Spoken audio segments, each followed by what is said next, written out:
Hello potential friends and adventurers, I'm Em, and today we are going to talk about how to have the most grand dungeon for any narrative product.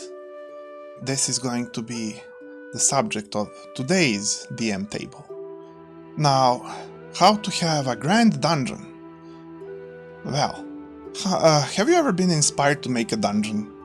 Have you ever giggled and rubbed your hands together and thought of how it would be wonderful to have people explore a dungeon you made? This is a tutorial for anybody wanting to have a great dungeon, whether in a video game, they're a DM and have players that will explore it in a dungeon delve or extended campaign, or you even want to write a book that has a very grandiose dungeon inside it. If you have been inspired in such a way, you basically ran through the options, thought of things, thought of traps, thought of monsters, thought of fittings and treasures and doors and labyrinths and so on. Now you might say, but it was unfair, I wouldn't run this for my players. But you can fairify it to say, you can make it more fair. But also, you probably thought of the aesthetics. You probably thought how the dungeon will feel.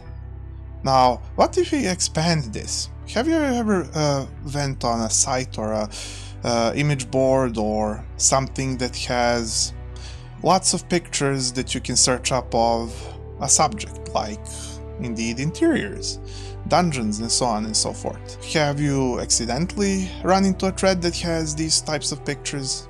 If you have, you probably noticed this already, and if you haven't, you can look it up. You can scroll through the pictures and you'll see some wonderful piece of exterior. You'll see some wonderful piece of interior. You'll see something that inspires you greatly, that just gives you the vibe that you want to explore this dungeon. Even the floors are great. Heck, you would camp there just to camp there.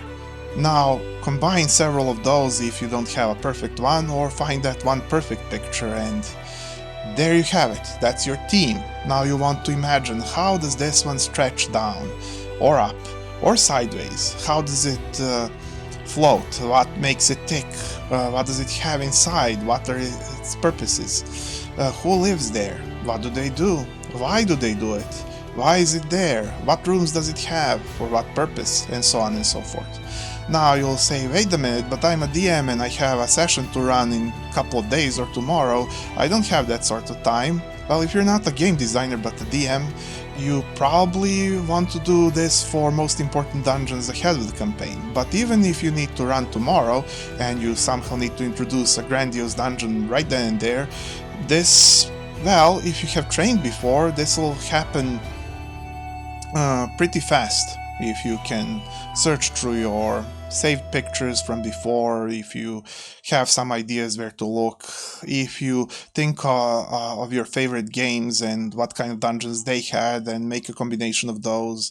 Maybe you watched some old foreign movie that had wonderful aesthetics but not much else, or it had everything. Combine all of those, and since it's from your memory, you'll know how they fit together and you'll have time to think up what happens inside. But if you feel it's not going well and time is pressuring you there, well, it's a good time to start preparing for the next time, because this is something that DMs and designers amalgamate into their repertoire of imagination during time, of not needing to do it as quickly.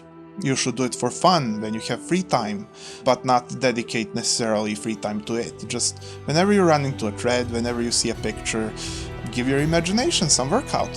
Think about it. You'll enjoy it, and everybody else will enjoy it when months or years later they run into it. This is how basically everybody grows and learns if they run into the method. This is basically how I suggest it's done, and if you like it, you can do it as well, and you'll accrue an amount of ideas that will come in handy later. You'll get good at making traps and encounters. You'll develop a set of skills, and well, think how good your game will be, really, if you go in with that sort of detail. Now, if you're a game designer, you might ask, wait, can I integrate that much? Isn't this feature creep? Well, no, not really, because you can sort of be careful with which points are the most impactful. You can keep those in and those others not so much, but you need some experience at what not to cut and what to cut, basically, because overcutting is the bane of today's gaming, really. You want to spend time developing great focus points. Players love discovering even a little bit of a corner line of text when they click into a corner of a seemingly empty room, as long as they can find it. Don't omit to make it findable yet casual enough so that people don't have to find everything to progress, but finding everything is sort of achievable and rewarding in a natural flow at the same time. Yeah, and yes, this needs some balancing, and game making is hard work, and balancing is the hardest work of all game making, I feel. I keep coming back to that point. But even then, balancing is possible. Just keep at it with an open mind, because balance is in the end about what did everybody enjoy, not what everybody initially thought would work or not. Though that can be important for pushing a product, but let's try to do both, shall we? It's a challenge, but we can do it. Now, second step of making a great dungeon is understanding how you would, as a player, enjoy such a dungeon yourself. You would basically need to like to dungeon delve, I suppose, yourself, and then think how you would interact with the environment as you go along. What would make it fun? What would make it engaging? For example, there are many videos on why to put traps or not put traps, and why to put puzzles or not put puzzles in these, and whilst I'll make some myself, in short for the moment, I'll tell you the following. Trap is a great trap if it's interactive at multiple stages, if it doesn't have just a set solution, and it's not something that people get necessarily stuck behind because they're not guessing what you thought up at first to be the solution. It's like a physics piece in a physics enabled game, where just tossing the elements around in some original manner will still solve the thing, even if it's not potentially the first solution that the developers thought of. And all of them seem neat, or at least you thought up several that are neat, and the others will emerge potentially. Just make sure you thought up several and that they're all interactive, neat, and engrossing, really. And if you do that, well, people won't get stuck, and then you can balance from there on. I hope you liked this one, because that is crucial, I feel, for nice dungeons, whether it's applied to traps or encounters or lore or really almost anything. You want it interactable at several levels. You want layers, you want depth, and yet you don't want to overcommit resources. Therefore, you want meaningful depth. To achieve meaningful depth, well, I guess I'm self-promoting here, but look it up at my channel. I will tell you how to achieve balanced yet meaningful setting. That's kind of what I set out to do. That's what this channel is here for. I'll be teaching you how to have wonderful, lifelike worlds that have everything you need them to have the best adventures ever. This is truly what I set out to do. Furthermore, those engaging things that you have planned for, in order to not overcommit, you need to have reasons why they're there that can be explained in an overarching manner. It's sort of like you have 2 or 3 nodes of interest in a dungeon, and those are overarching. The rest are connected in some way or not, but at that point you have more explanation for multiple things. You have an explanation for multiple things that doesn't need multiple explanations as much. To put it in a simple manner, if you thought up why everything was built, you then probably know how it was built and why it was placed there. You don't need to, even if it seems complicated, it really isn't. You don't need to overdo on every detail. People overcommit to world building when small detail is available and they can do research, and quickly you're there measuring currency and medieval prices. But whilst that can be fun, I'm not talking about that. I'm talking about sort of picking up bits and pieces of logical design from everything and then implementing it into your everything. At that point you are creating something realistically made by the denizens of your world that you are projecting onto the player. So that's why it's done.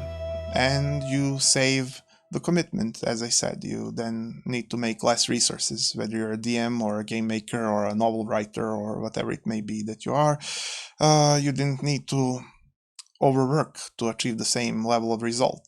But more importantly, coherence. You will be praised for how lively yet connected your everything, your story seems, even though that's not necessarily a story that you thought up so much as how the world lived to achieve your result that you wanted the players to feel when they pass through.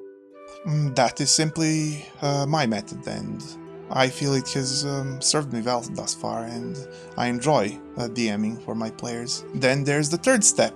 Make sure that there are counterparts to things that are there for reason of things being scenery. You want players to feel the grandness of the things, or creepiness of a creepy horror dungeon, or the splendor of the riches and treasure that can be found within. Basically, you want to have players find rewards for their investment that might not be at first obvious rewards. For example, looking at a ceiling of a well-built building that's decorated by a marvelous artist from a classical era can be a reward for the soul itself, even though the players will not think about that as a reward, but they will think back on it as a reward once they have looked at it and marveled at its intricacy and wonder. There can be things that they really never knew they needed in the campaign, but now they've got them, even if it's not their objective. That don't necessarily make their power levels rise, but they find something that rewards them for accidentally running into it. They save a cook in a dungeon and learn a recipe that is so good that it, whilst mundane, might serve them a purpose later on, or it becomes subject of conversation and a favorite party food. Who knows? Just don't force it. It needs to be sort of runnable into, as the aforementioned ceiling of a building or structure was. There should be accident and art to it, whilst also sometimes deliberate rewards are mixed in as well, all in good measure. And then also those rewards, when they're there, they should be coveted, praised. They should be something that players really want, and you should listen to your players and know sort of what they want even ahead of them. You're supposed to try to guess what would not be broken and yet players would want before they find out, and it would be some of the best things that they ever wanted to run into, or which things did the players really want but would naturally sit in this place, as opposed to just sitting in this place because this is the first setting and this is the first session and players are gonna run into their favorite items first. No. Sometimes there is a month of waiting, but sometimes the place just fits, and so that's what happens. And other rewards may be wonderful boss fight, incredible piece of lore behind the last challenge, amazing treasure that's not useful to them but is so pretty that they are sure that it's important somehow, sellables that bring interesting avenues of trade, and further questing. And further questing is a great reward if it's really, really desirable to players. In the meantime, dungeon also needs to have its character throughout. And yes, some dungeons should be the good old stone brick, and so on and so forth. Occasional rat, trickle of water, some moss. These are good baseline. But you want to, those that you want grand, to achieve, to reward with their atmosphere on almost every step as well. Now this is a broader subject, but we'll talk about atmosphere in other episodes as well. So, if you thought this was unique, maybe adventurer, you could spare a click. And see you next week.